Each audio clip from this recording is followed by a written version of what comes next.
Audio Jungle.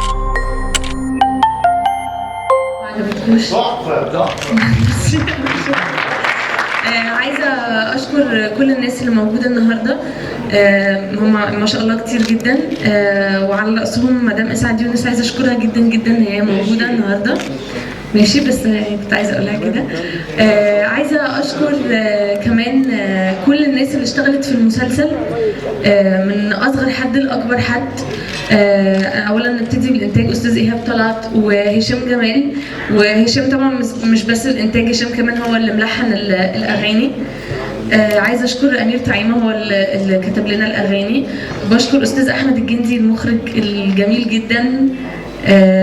وعايزه اشكر كل الفنانين، وبشكر طبعا استاذ احمد جبر مدير التصوير وكرو الانتاج كمان اللي قاعدين هناك وراهم. وعايزه اشكر مروه عبد السميع الستايلست، عشان هي كان عندها دور كبير كمان في رسم شكل شخصيتي انا شخصيا يعني.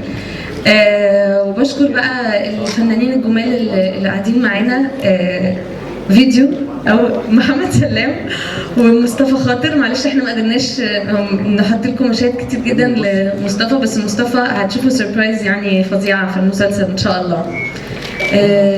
اخر حد عايزه اشكره رامي جوزي، ميرسي انك تستحملني وبتيجي معايا كل الحاجات. شكرت كل الناس، فده كفايه قوي، وقالت كل اسامي انا ممكن انسى نفسي. فتأليف طبعا نشكر المؤلف استاذ مصطفى صقر والورك شوب كلها. فانا ان شاء الله المسلسل يعجبكم، وعايزه اقول لكم كل سنه وانتم طيبين. وطبعا بشكر كل الناس، عشان انا لو قعدت اقول اسمي يا استاذ ايهاب هبقى فضيحه.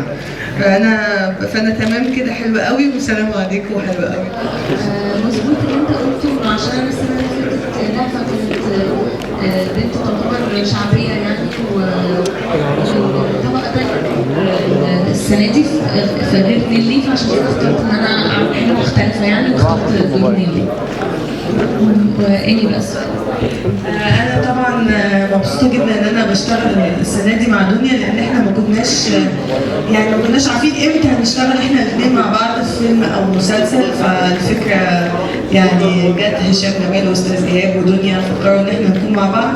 فطبعا الموضوع احنا لما جربنا المشهد الحلقه بتاعت لهفه، حسيت انه امتى هنبقى احنا الاثنين. فطبعا مرتاحه جدا ومبسوطه، ويا ريت ما يبقاش يعني نيلي وشريهان بس، يبقى في حاجات تانيه ان شاء الله. فانتوا شفتوا اول حلقه لحد بسرعه ايناس بسرعه، ده كان قفله الحلقه الاولانيه بعد الحادثه. وبعدين بعد كده دي كانت مشاهد من الحلقه الثانيه والثالثه تقريبا. Audio Jungle.